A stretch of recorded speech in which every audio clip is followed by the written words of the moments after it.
that has eggs and cheese beside it. They'll be calling out orders, they'll be coming out of that machine, they'll be putting them up here, they'll be reading them, they'll be flipping them. I think this is for cleaning, but I don't know. The warning signs were there all along. For years, Steven Ray Tickle was one of Moonshiners' most beloved stars. The funny, unpredictable fan favorite who could turn almost any disaster into a laugh. But behind the jokes was a pattern nobody wanted to take seriously.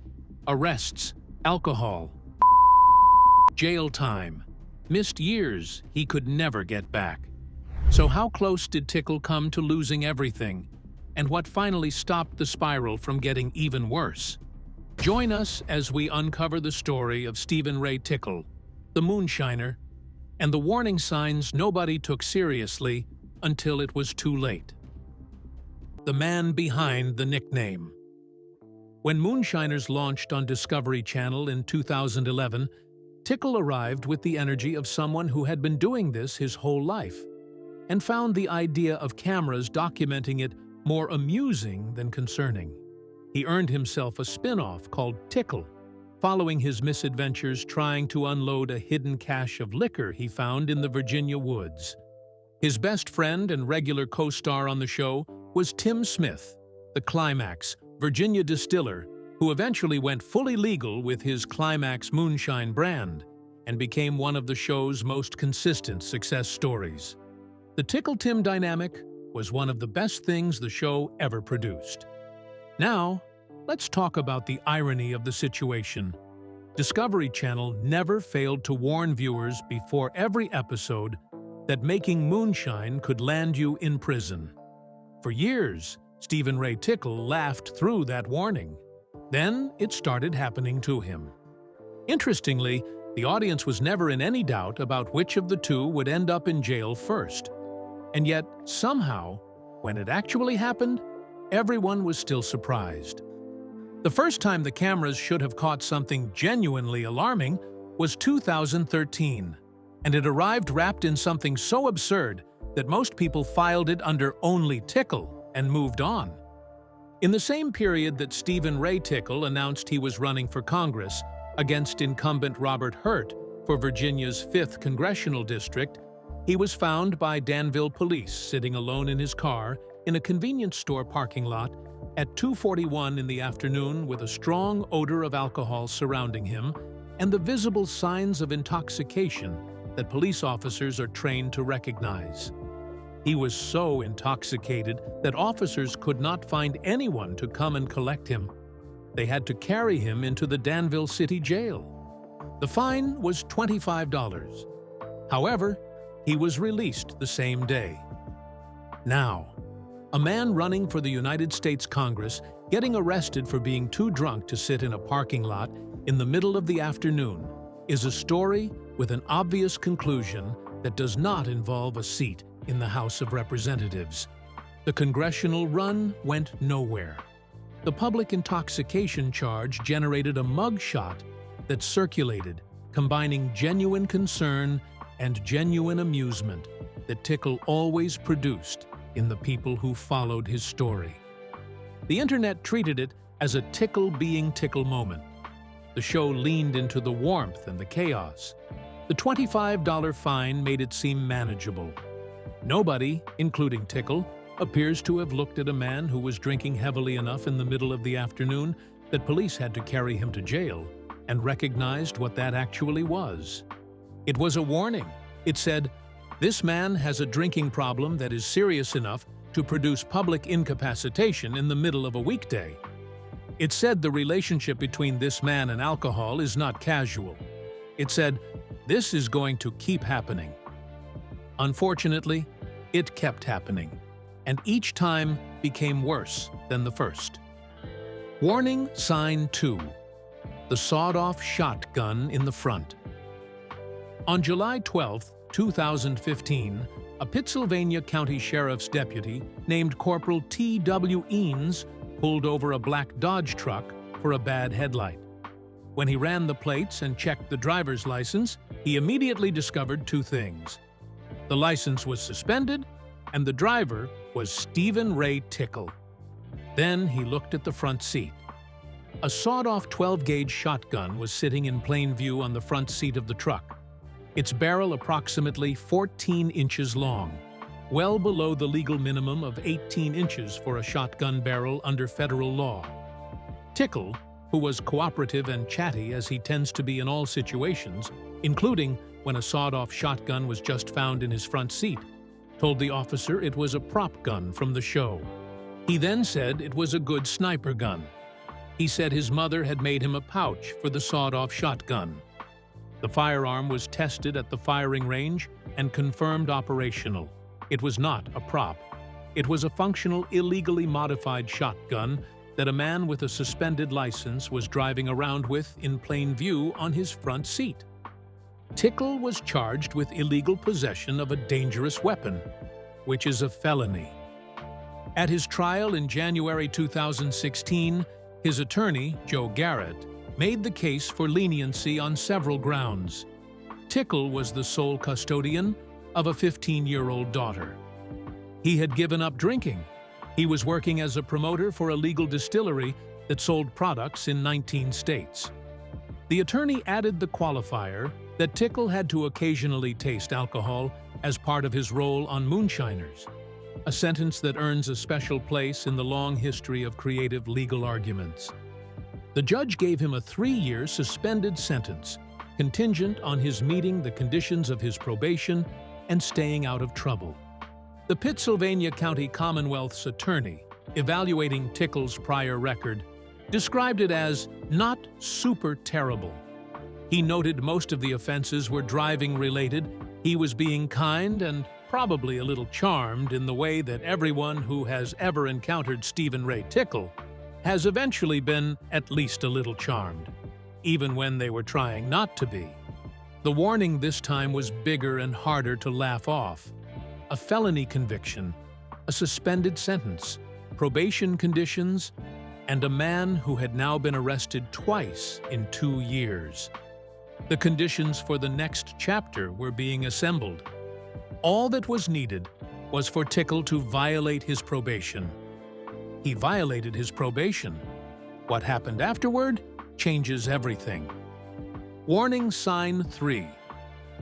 The Pittsylvania County Circuit Court ordered Tickle to serve 5 months in jail in 2016 for using while on probation. His mother and daughter both testified, trying to persuade the judge to go easy on him. His daughter called him an amazing father who helped her with homework. His mother described the stress his father's health scare had caused. The judge listened and then sentenced him to 5 months. The show handled his absence exactly the way the show always handled the parts of Tickle's life that were legally complicated. It acknowledged it, documented what it could, and waited for him to come back. When he was released in 2017, Tim Smith was there to pick him up and took him to a diner for his first meal as a free man. They ate and talked. Then Tickle revealed something. Tickle told the cameras something that stopped the audience in its tracks. He said he did not know about going back to the woods, back to making moonshine. He said he was seriously thinking about not going back to that life because he just didn't want to return to where he had been. He said he had to find another direction. He had also missed his father's death while he was incarcerated. His father died while he was behind bars. For a moment, watching Tickle in that diner with Tim, the bacon, the coffee, and the morning light, you believed him. You believed he meant it. You believed that this man had finally looked at the full cost of the way he was living and decided he was done paying it. And then, not long after, he was back in jail again, this time for over a year. The details of the second extended incarceration were not fully disclosed on the show. What was disclosed was Tickle's own reflection on what it actually felt like to be incarcerated for a sustained period. He revealed that after being locked up for a while, you get the feeling that you're all on your own. Nobody is rooting for you. It plays on you mentally and physically. In jail, you are either laughing or you are crying. There is no in-between. The show documented Tim Smith trying to get him transferred closer to home in Culpeper County. Tim even attempted to petition the court to allow Tickle to participate in a work release program involving distilling. The judge declined. It was decided that an inmate working with moonshine was not a good idea. Even the judge who was being asked to allow a Moonshiners cast member to make moonshine on work release had enough self-awareness to recognize the absurdity of that arrangement. Tickle served his time. He came back. Discovery Channel put a note on his bio that read, "Tickle will be spending this moonshine season on the sidelines. Once his legal matters are resolved, he will return to his rightful place, making moonshine in the backwoods of Virginia." His rightful place. The network described jail as a temporary detour from his rightful place, rather than as the consequence of a pattern of choices. However, that wasn't the last of his troubles. The wedding that was a love story and a cautionary tale simultaneously. On October 19, 2019, Steven Ray Tickle got married. The woman who married him was Carol, a bail bondswoman who had, by Tickle's own account, been pursuing him for 6 years before he agreed to date her. Tim Smith, Henry, Kenny Law, and other Moonshiners cast members were at the wedding. The community that had known Tickle through all of it showed up to celebrate. Tickle described a solo dance Carol performed during the garter toss with the delight of a man who has found someone who sees all of him and stays anyway. Carol stayed. She had, professionally, seen hundreds of people at their worst moments. The moment after an arrest. The moment when the financial reality of the legal system arrives. And the moment when a person has to figure out who in their life will post their bond. She had watched Tickle through enough of those moments to understand exactly who she was marrying. And she married him. There is something genuinely beautiful about that. There is also something that requires acknowledging. The woman who chose to marry Tickle knew the warning signs better than anyone, because her entire professional life had been built around exactly those warning signs. She was not operating from romantic blindness. She was operating from a choice that was eyes wide open. The question the wedding raised, for anyone watching the show who had been paying attention, was simple. Had anything actually changed? Or had a man who kept returning to the same behaviors found someone who loved him enough to stay through those behaviors? Which is a different thing. What he said in 2019. When the show caught up with Tickle after his second significant incarceration and the subsequent wedding, he gave the cameras a version of the speech he had given Tim at the diner after the first time. He said, "After being locked up for a while, you get the feeling that you're all on your own. There's nobody else out there rooting for you and stuff. It plays on you mentally. It plays on you physically." He said he had missed his daughter's college graduation and was not there for her.